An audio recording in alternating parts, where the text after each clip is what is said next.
আজকে একটা অন্তর্বর্তীকালীন সরকার চলছে, এটা কি আমাদের সরকার?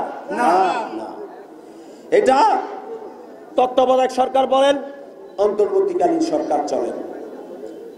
তো আমরা অন্তর্বর্তীকালীন সরকারের কাছে বারবার বলছি, আজকের সবাই অনেকে বলছে যে নির্বাচনের ব্যবস্থা করেন। এই অন্তর্বর্তীকালীন সরকার সংস্কারের কথা বলছে। আপনারা দেখেন এই সংস্কার যে 31 দফা, এই দফা 2 বছর আগে কে দিয়েছিল? একটু জোরে বলেন না, কে দিয়েছিল?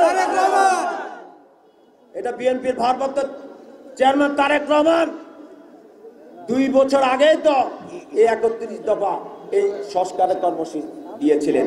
আজকে আপনারা সংস্কার বলেন, সংস্কার বলেন, সংস্কার বলে আপনারা ক্ষমতাকে কালক্ষেপণ করছেন। ক্ষমতাকে বিলম্বিত করার জন্য, ক্ষমতা থাকার জন্য আপনারা খালি শুধু বারবার সংস্কারের কথা বলছেন।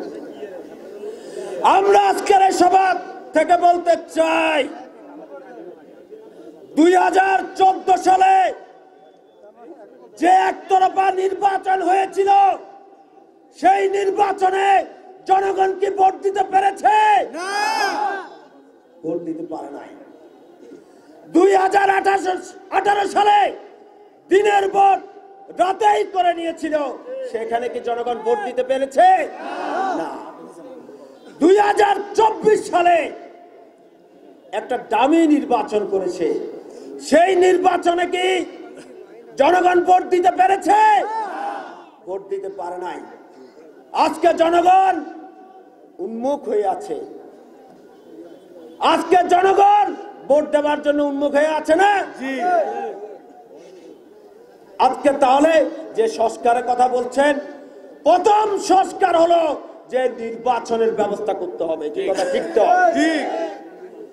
অতি দ্রুত নির্বাচনের ব্যবস্থা করতে হবে, এটা আজকের সবাই আমাদের দাবি।